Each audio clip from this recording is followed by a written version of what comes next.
নমস্কার বন্ধুরা, আপনারা সবাই কেমন আছেন? আশা করছি আপনারা সবাই ভালো আছেন। তো আজকের ব্লগটা আমি এখান থেকেই শুরু করছি। তো আজকে সকাল সকাল এদিকে রেডি হয়ে গেছিলাম, আর এদিকে বাড়িতে কিছু কাজও হচ্ছে। এই যে কাঁচ লাগানো হচ্ছিল, কাঁচের জানালা। তো ভালোই লাগছে জানালাগুলো বেশ দেখতে লাগানোর পর। আর এদিকে আরিয়ানকেও রেডি করে দিয়েছি, আমিও রেডি হয়ে গেছি, আর প্রীতমও রেডি হয়ে গেছে। প্রীতম আমাদেরকে ওই বাড়িতে নামিয়ে দিয়ে প্রীতম তারপরে কাজে চলে যাবে।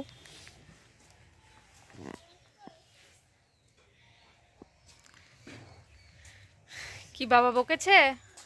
হ্যাঁ, কতটা বকেছে বাবা? কতটা বকেছে? বড়টা? বড় বকেছে বড়। তুমি দুষ্টামি করেছো? দুষ্টামি করনি?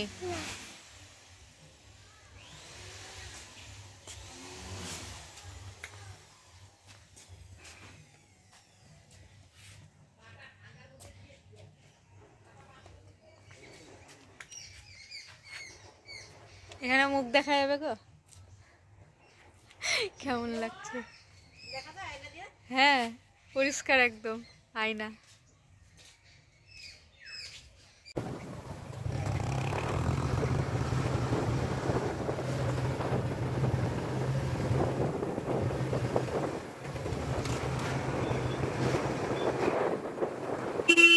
তাহলে দেখি মাসি এখানে করছে রান্না,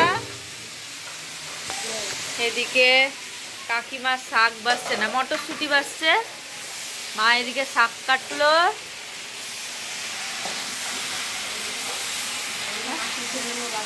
ও এই যে মাসি মাছের ঝোল রান্না করলো, আর এখানে বাঁধাকপি হয়ে গেছে মাছের মাথা দিয়ে, মটরশুঁটি দিয়ে। আর এখানে আছে ঘুগনি, মা সকালে রান্না করেছিল। এখানে পান্তুয়া, আর এটা আছে বোঁদে। আর এখানে হবে বাবার জন্য পাবদা মাছের ঝোল হবে, বাবার জন্য আলাদা। এটা বাবা বড় মাছ খেতে পারে না, সেই জন্য।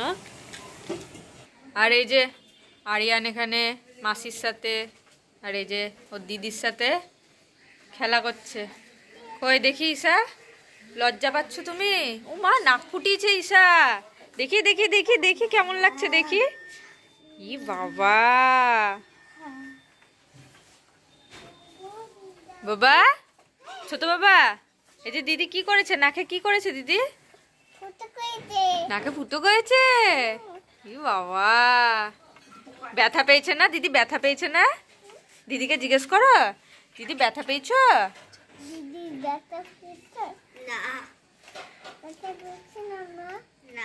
ব্যথা পেয়েছে দিদি বলছে না এখন। পাইনি।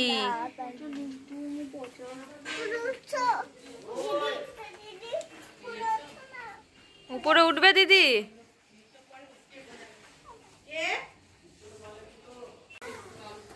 তো আমি এই বাড়িতে আজকে চলে আসলাম, ওইদিকে তো কাজ হচ্ছে, ওই যে কাজগুলো লাগানো হচ্ছে, সেই জন্য মা আসতে পারলো না। বাবা যদি পরে আসে, বাবা এখন অফিসে গেছে, বাবা যদি আসে পরে তো বিকালের দিকে আসতে পারে। আর এই যে ছাদে চলে আসলাম, আজকে হচ্ছে আমার ঠাকুমার দিবসী। 2 বছর হতে চললো ঠাকুমা নেই আমাদের সাথে। আর মনে পড়ে ঠাকুমার কথা, খুবই অনেকটা ভালোবাসতাম, উনিও আমাদেরকে খুব ভালোবাসতো, আমাদের সবাইকে। তো এইভাবে চলে যাবে বুঝতে পারিনি, কেউই বুঝতে পারিনি আমরা। তাই মনে করলে খুব খারাপ হয়ে যায় মনটা।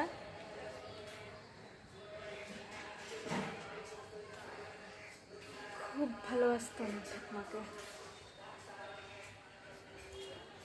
তো এই যে এখানে এই যে সাদা কাপড় লাগানো হয়ে গেছে। রাতের দিকে না, দুপুরের দিকে গীতা পাঠ হবে, তারপরে কীর্তন হবে।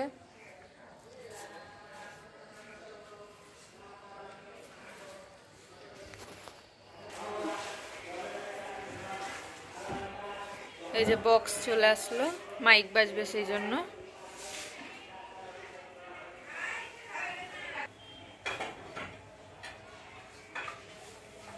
এই যে আমার ছোট বাবা এখন কাজ শুরু করে দিয়েছে। কাজ করছো বাবা? ওরে বাবা, ওরে বাবা, হ্যাঁ কাজ করো। আমার ছোট বাবাটা কাজ না করে থাকতেই পারে না।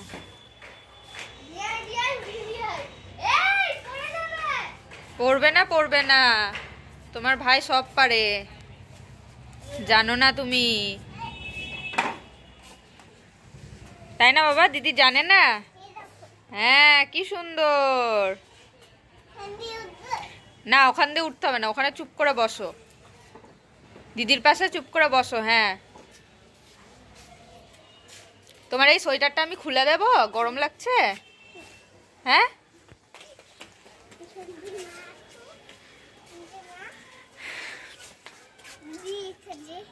এই যে এদিকে কত গাছ।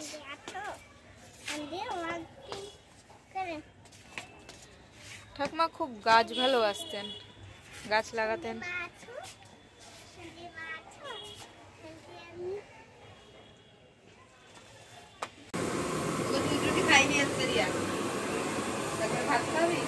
এখন হচ্ছে মুসুরির ডাল, মুসুরির ডাল মাসি রান্না করছে আজকে সবকিছু। কি বলছিস, কি বলছিস তুই?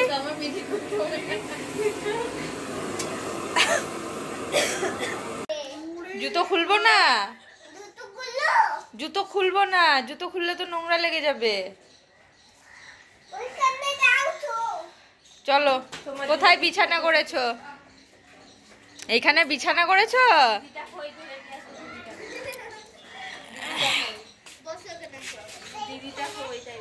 এই যে গীতা পাঠ হবে এখানে, এখানেই তো হবে গীতা পাঠ।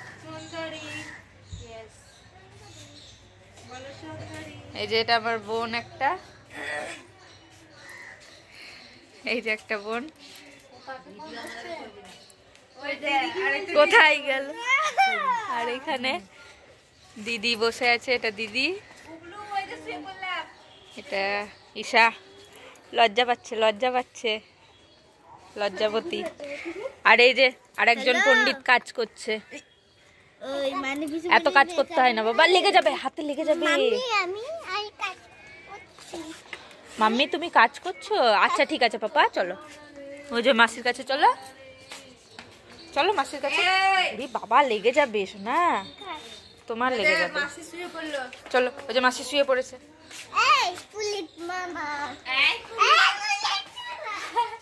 কই পুলিশ মামা?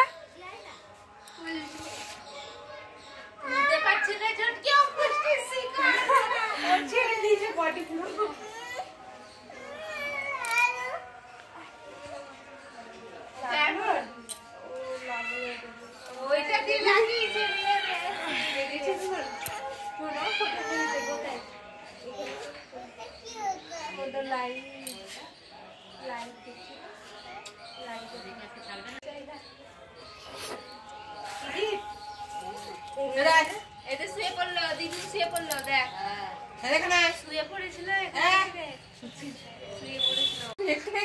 একদম নাক ডাকছে। কেমন করে নাক ডাকছো বাবা?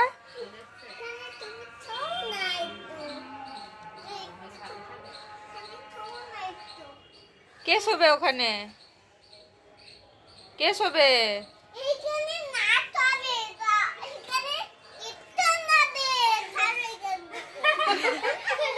ওই পা দেয় না।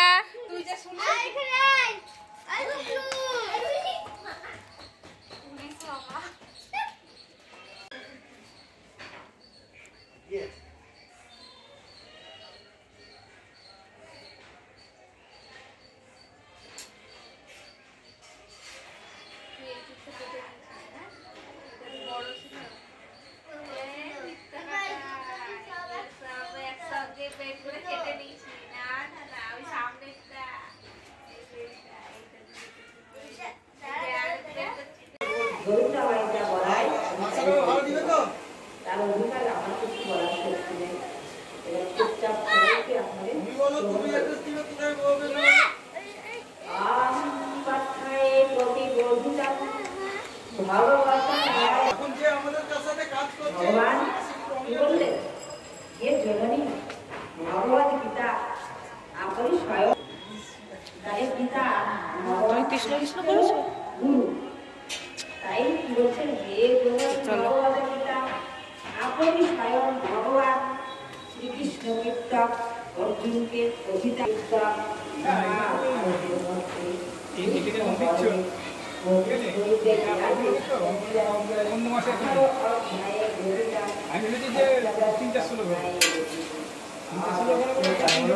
দুপুরে দুটোই কিনে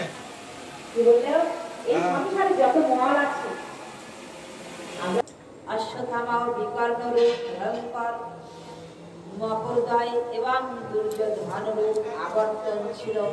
ভগবান শ্রীকৃষ্ণ কর্ণধার হওয়ায় পাণ্ডবগণ সেই নদী, সেই রণনদী নিশ্চিত রূপে উত্তীর্ণ হয়েছিলেন।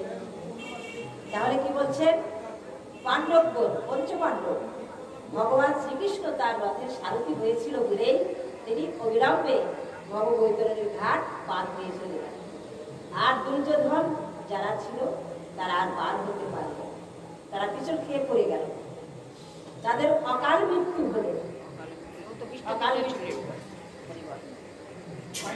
তাই ভগবান যার সবাই থাকে, এই দেহ তরুণী, আমাদের এই যে 3.5 হাত মাটির দেহ, এই দেহটার এক নাম হচ্ছে তরুণী। এই দেহ তরুণীতে যদি কৃষ্ণ নাম না থাকে, কৃষ্ণ নামের গন্ধ না থাকে, তাহলে শিয়াল শকুনে খাবে, এই দেহটা ছিঁড়ে ছিঁড়ে খাবে। আর কৃষ্ণ নামের গন্ধ থাকলে তিনি সস্থানে প্রস্থান করবেন। মানুষের প্রেম ভালোবাসা করে প্রেম আসে, আর কৃষ্ণ প্রেম যে পেয়েছে সে বলে নাম করো নাম করো নাম করো পার, নামের প্রভাবে হইবে গোপাল।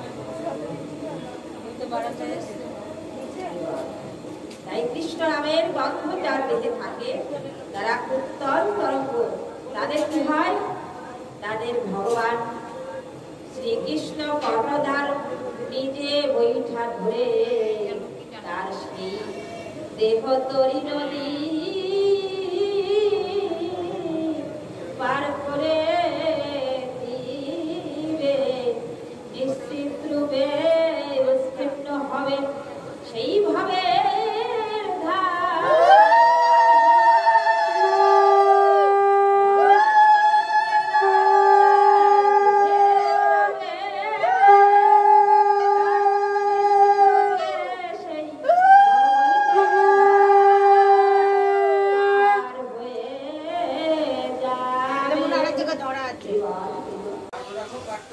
সমস্ত লোকেই পূর্ণ আবর্তনশীল পূর্ণ না, কারণ আমি কালাতীত এবং এই সমস্ত লোক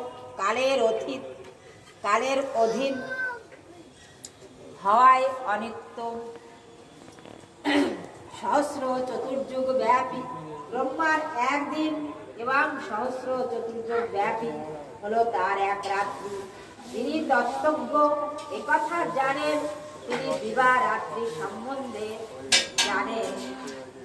সমস্ত চরাচর ভূত সমুদায় ব্রহ্মার দিবাগমে অব্যক্ত হতে অভিভূত হয় এবং রাত্রি সমাগমে সেই অব্যক্তই লয় প্রাপ্ত হয়। এ পার্থ প্রকৃতির বশবর্তী সেই ভূত সমুদায় পুণ্য পুণ্য উৎপন্ন হয়ে ব্রহ্মার রাত্রি সমাগমে লয় হয় এবং দিবাগমে পুনরায় আবার উৎপন্ন হয়। যে অব্যক্তকে অক্ষর নামে বলা হয়েছে, সেই অক্ষর নামক অব্যক্ত ভাবকে পরস্পরই বলা হয় এবং যে সনাতন অব্যক্ত ভাব প্রাপ্ত হলে মানুষকে আর ফিরে আসলে হয় না, সেই হলো আমার অন্তর্গত যে এবং যে বিদ্যানন্দ বিগ্রহ এই জগৎ পরিব্যাপ্ত এই সনাতন অব্যক্ত পুরুষকে হঠাৎ সহজভাবে লাভ করতে পারা যায়। যে ভরত শ্রেষ্ঠ যে কালে শরীর ত্যাগ ব্যাসদেব বলেছেন মাহেত্ব যাহার সেই তত্ত্ব প্রচারিতে শক্তি আছে তার। কৃষ্ণ অবগত কিঞ্চিত ফল ব্যাস পুত্র যাজ্ঞ বল কমই ফল শুনে